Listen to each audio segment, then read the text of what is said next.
Bonjour, bienvenue au lycée Les Savarières. Nous allons vous présenter la filière plastique et composite.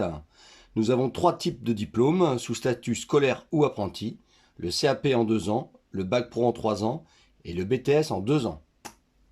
Les activités que peuvent réaliser les élèves dans cet atelier des matériaux composites carbone et fibres de verre, ce sont par exemple cette activité d'infusion où l'élève, après avoir découpé ces tissus, va devoir les positionner en respectant un processus de fabrication.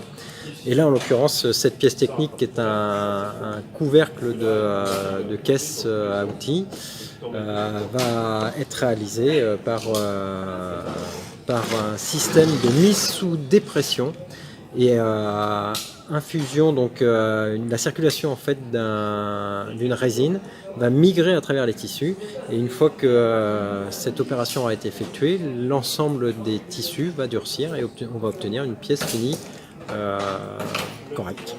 Donc, vous êtes sur un exemple d'infusion, comme on vous parlait tout à l'heure, on vous a expliqué le procédé. Donc Nelson la catalyse, c'est-à-dire qu'il met un catalyseur qui va en fait servir à faire durcir, c'est-à-dire à faire polymériser la résine. Donc là, il va mélanger.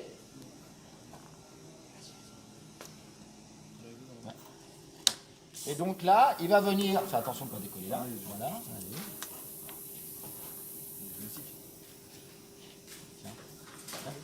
Dedans, fais attention.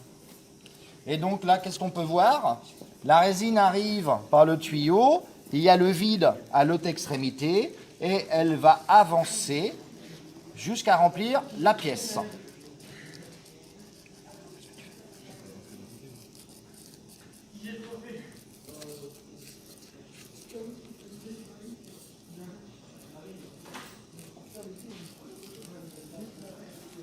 Et l'étape suivante, ce sera... Donc quand il va arriver au bout, on va stopper et on arrivera à la fin de la résine. On va la laisser polymériser et ensuite il viendra la démouler, c'est-à-dire qu'il va venir enlever tous les films techniques, le film de le bâche, le tissu drainant, le tissu d'arrachage, et il obtiendra donc sa plaque. Bonjour, Monsieur Grosjean, professeur de plasturgie, plastique et composite. Donc ici, nous nous situons dans l'atelier de plasturgie, transformation des thermoplastiques.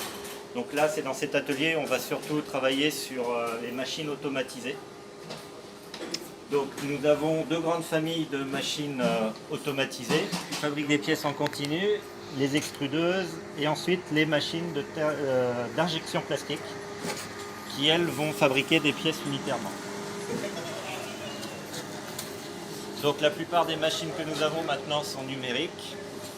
Donc on vient fixer à l'intérieur de nos machines un outillage métallique dans lequel on vient injecter ensuite de la matière plastique. Donc les élèves sont capables d'installer un outillage et de programmer la machine pour, en termes de chauffage, de pression, etc., de la matière plastique pour fabriquer des pièces. Le style de pièces que l'on peut fabriquer sur nos presses à injecter.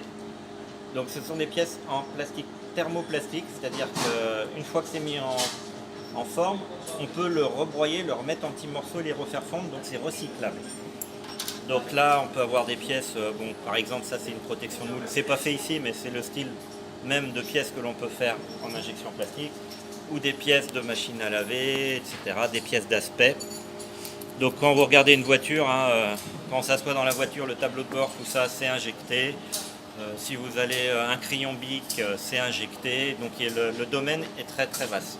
L'agroalimentaire, par exemple. Agroalimentaire, Bâtiment, voilà. Tout ce qui est en matière plastique, de toute façon, est fait sur ces machines. Le domaine de la plasturgie, du plastique et du composite, c'est la chaînerie plastique. Donc à travers ça, les élèves de CAP donc, font en 2 ans des réalisations qui sont diverses, comme des réalisations techniques qui servent pour conduire des produits pétrolifères ou des produits qui demandent de l'étanchéité avec des acides, des choses comme ça.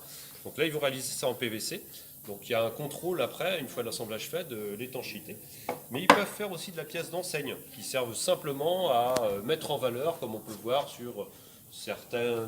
Là, vous voyez une enseigne comme les Savarières, mais on peut tout aussi bien imaginer l'enseigne de pharmacie, qui est la plus commune, celle qu'on connaît bien. Et puis après, faire des assemblages coulissants, des éléments comme ça, avec des plastiques fluorescents et divers et variés.